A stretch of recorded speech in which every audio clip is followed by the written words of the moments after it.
Dalam sejarah kepresidenan, posisi wapres jarang sekali diperbincangkan. Selalu senyap, tanpa ribut-ribut, melulu presiden. Lalu muncullah istilah ban serep. Namanya ban serep, kalau 4 bannya aman-aman saja, ya nggak pernah direken. Kini, wacana wapres muncul lagi.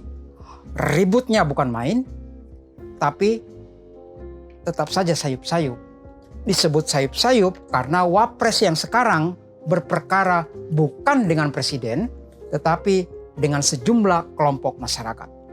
Wapres yang sekarang karena dianggap begini dan begitu oleh sekelompok jenderal-jenderal tua Angkatan Darat, dia diminta mundur.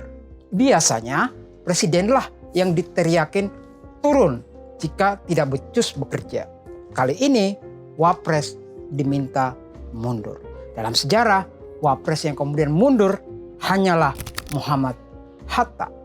Banyak kekuatan masyarakat dan partai politik menginginkannya supaya jangan mundur. Tetapi Hatta ngotot untuk mundur. Hingga Soekarno turut terjungkal dari kekuasaannya, jabatan wakil presiden yang ditinggal mundur oleh Hatta tidak pernah terisi lagi. Jas Merah kali ini kita akan membahas perihal wapres yang mundur itu. Membahas bagaimana dan apa alasan Hatta mundur. Oh ya, saya dan Mas Zainal Arifin Mokhtar baru saja menulis buku Kronik Otoritarianisme. Perihal wapres mundur, kami singgung selintas di dalam buku tebal ini. Bisa dipesan di toko buku Mojok, linknya ada di deskripsi video. Adalah pertama-tama dan pada tahap utamanya membangun jiwa bangsa.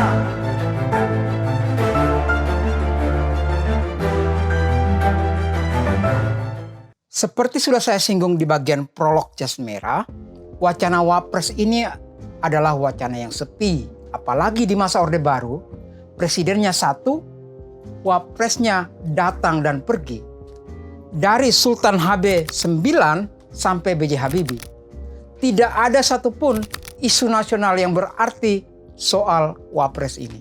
Mungkin wapres yang menjadi headline-nya koran hanyalah Megawati Soekarno Putri di saat peristiwa pemakzulan Presiden Abdurrahman Wahid di tahun 2001. Setelah itu nggak ada cerita yang menarik dari jabatan wapres ini. Tentu saja saya tidak ingin menyeret diri saya untuk ikut-ikutan membahas Mas Wapres yang sekarang ini. Walaupun isunya bergelombang-gelombang sejak dicalonkan hingga hari ini muncul isu pemakzulannya. Ini Jas Merah Pak Bos, bukan berita hari ini. Oke, singkat kata, mengapa Wapres Hatta mundur? Apa saja pokok soalnya?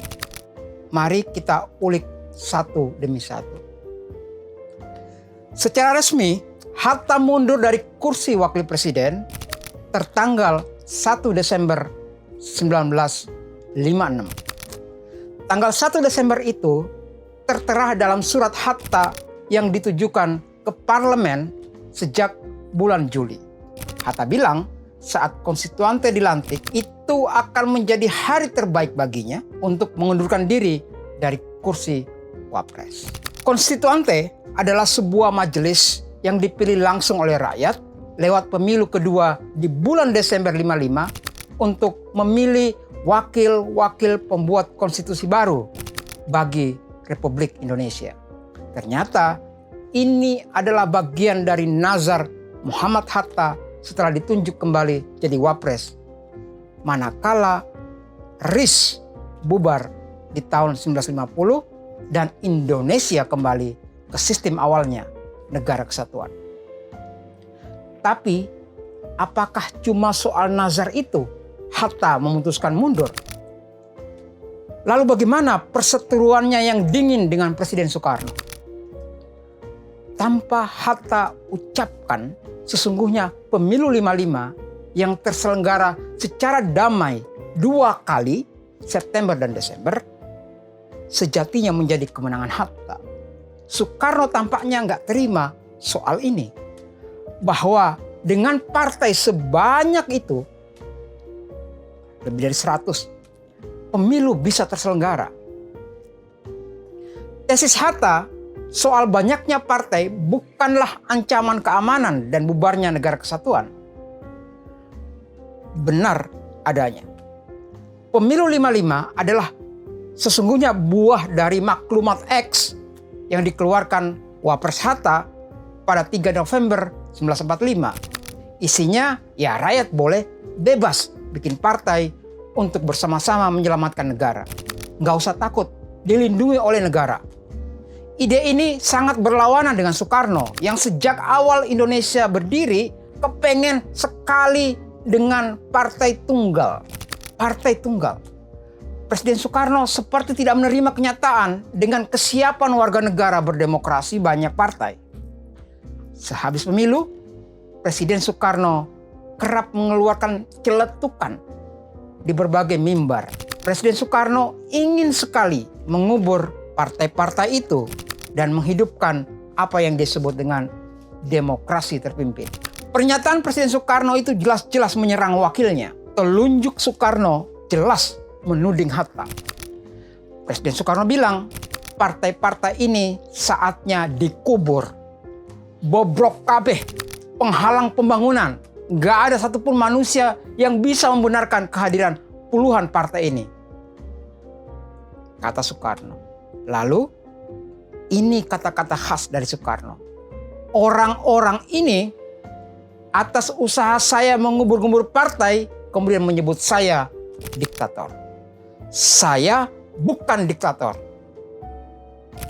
Hatta sebetulnya sadar bahwa partai-partai ini memang harus mengoreksi dirinya.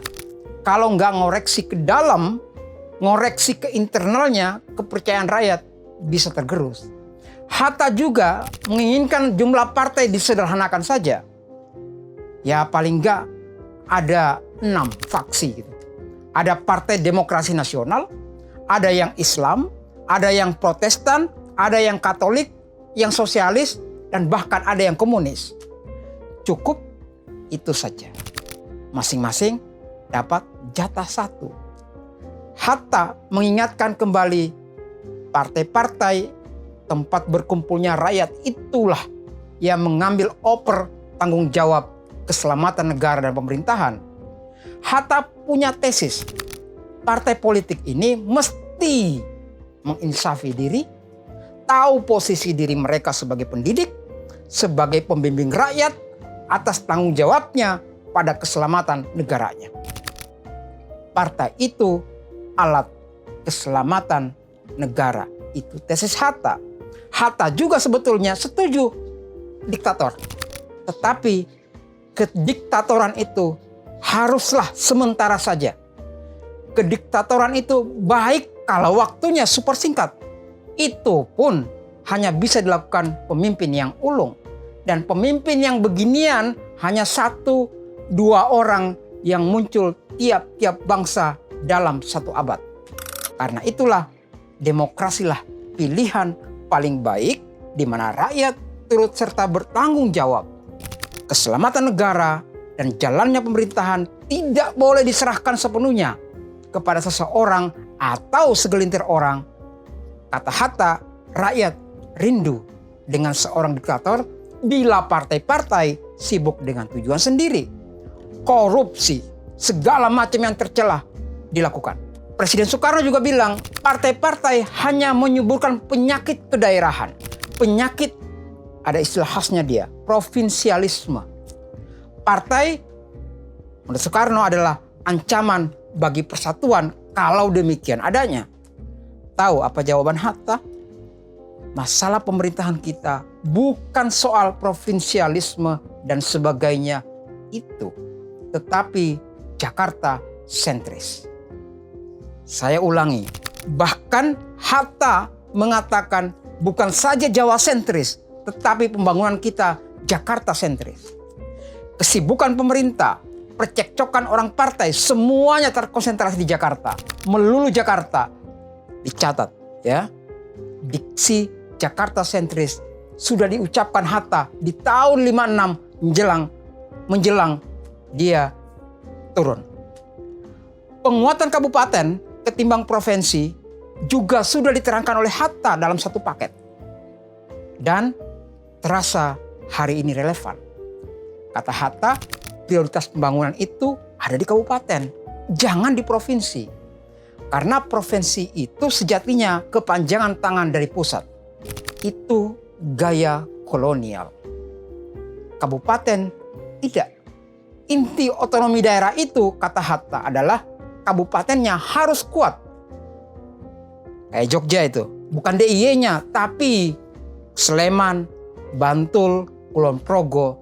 Itu kata Hatta, maka memperkuat kabupaten adalah cara republik baru berdemokrasi.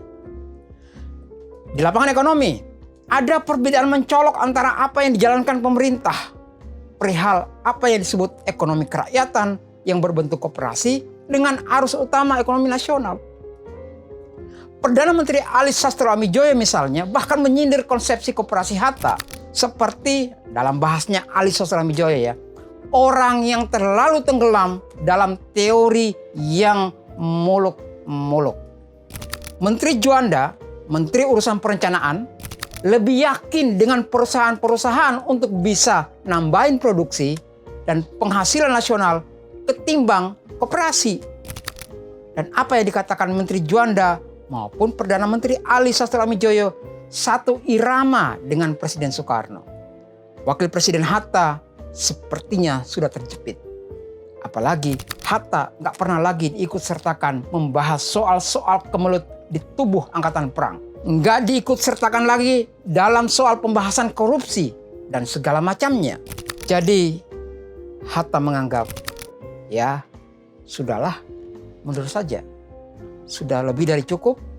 Pemilu multipartai yang berlangsung pada bulan September dan Desember tahun 1955 menjadi warisan politik Hatta yang paling gemilang. Pencapaian yang fantastik, buah dari maklumat X yang justru dianggap Soekarno sebagai biang keladi segala kebobrokan ini. Dan Dwi Tunggal pun tanggal di titik ini. Apa yang dilakukan oleh Hatta setelah mundur dari Wapres? Ya mundur dari semua cawe-cawe politik. Hatta sama sekali tidak tergoda dibujuk jadi Perdana Menteri, apalagi digoda oleh kolonel Angkatan Darat di Sumatera yang mau bikin macam-macam dewan untuk menjadi pimpinan atau presiden negara Sumatera. Hatta hanya ingin menulis setelah nggak lagi menjadi Wapres. Dan Presiden Soekarno serta penguasa perang Jakarta Raya, garis miring garing Angkatan Darat memberi hadiah tertinggi buat Hatta. Pelarangan atas buku yang ia tulis setelah pensiun. Sudah tahu kan beda kualitas isu kemunduran Wapres pertama dan isu pemunduran Wapres terkini. Silakan komen di bawah sebelum didahului oleh komen-komen bot judi online. Hidup emang kayak judi. Untung-untungan betul dapat Wapres kualitas grade A. Saya Muhyiddin M. Dahlan, dokumentator Partai Clear dari Warung Arsip, Jas Merah Mojok dari Akademi Bahagia, Kabupaten Sleman, Provinsi DIY. Sampai jumpa.